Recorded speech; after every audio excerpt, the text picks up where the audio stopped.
Hello everyone! Welcome back sa aking YouTube channel. So, ngayon lang naman ulit ako nakapag video kasi busy. Lagyan natin to. Busy sa trabaho, tapos nag-holidays, maraming fiesta. At saka minsan nakakatamad na rin nakalimutan ko nga may YouTube channel pala. So, ito nga, nakita ko kasi yung isang lata ko na buko na dapat ay lulutuin ko nung Pasko at saka nung New Year. Kaya lang, hindi ko naluto dahil busy tsaka katamad na pag ikaw lang kakain tapos ikaw pa mag-prepare. So, nakakatamad naman. So, ito ngayon, sabi ko lutuin ko na for merienda. Dahil yung kaibigan ni Kuya ay pupunta dito, magpe-play sila. So, sabi ko, gagawa ako ng merienda. Hindi ko alam kung kakain to, pero so, masayang naman kasi pag hindi pa gawin. At saka, kaya hindi ko rin naluto nung Pasko o nung New Year. Kasi wala akong mahanap na, kaong. So, wala akong nakita sa Chinese store, sa Asian store. So, ito na lang. Meron ako ditong fresa, strawberry, tsaka mansanas, tsaka yung keso. Yun na lang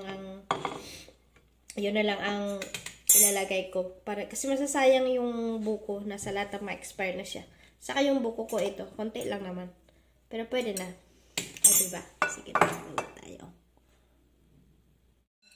Buko ko na binili ko pa nung bago magpasko. Kaya lang, tanggalan natin ito. Hindi ko nagawa kasi natamad na ako. At saka hindi ako nakabili ng ng kaong. So, wala akong pampakulay, pang masarap pa. So, ito na lang.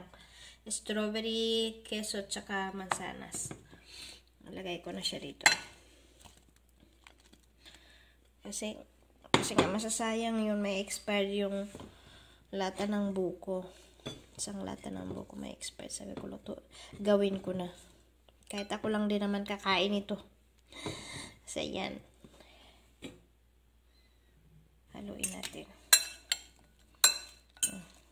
Wala na nga yung buko eh. Konti lang. Pero, at least may kulay. Tapos, lagyan ko rin ng raisin. Pasas. Lagyan natin ng pasas. So, para masarap. Ayan siya. Ayan. At saka condensed milk.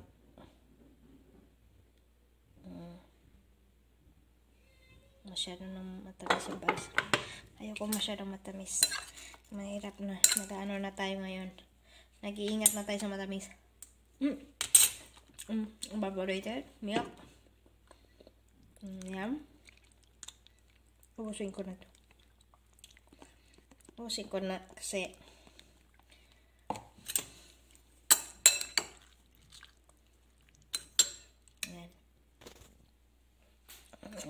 Hindi ko na siya gusto ko pa sana siya lagyan ng asukal kaya lang baka matamis na masyado.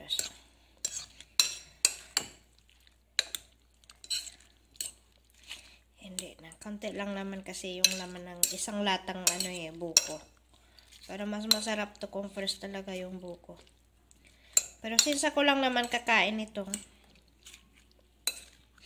kaya pwede na. Okay na yan.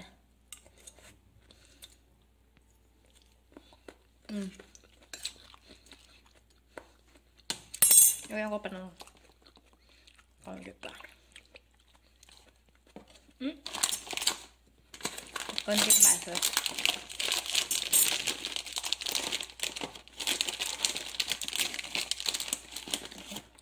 Ayan. Siya. Diba?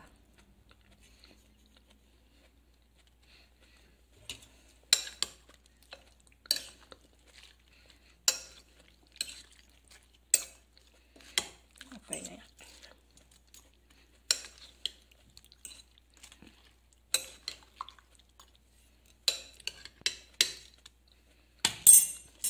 There's not there. Ayan yung keso.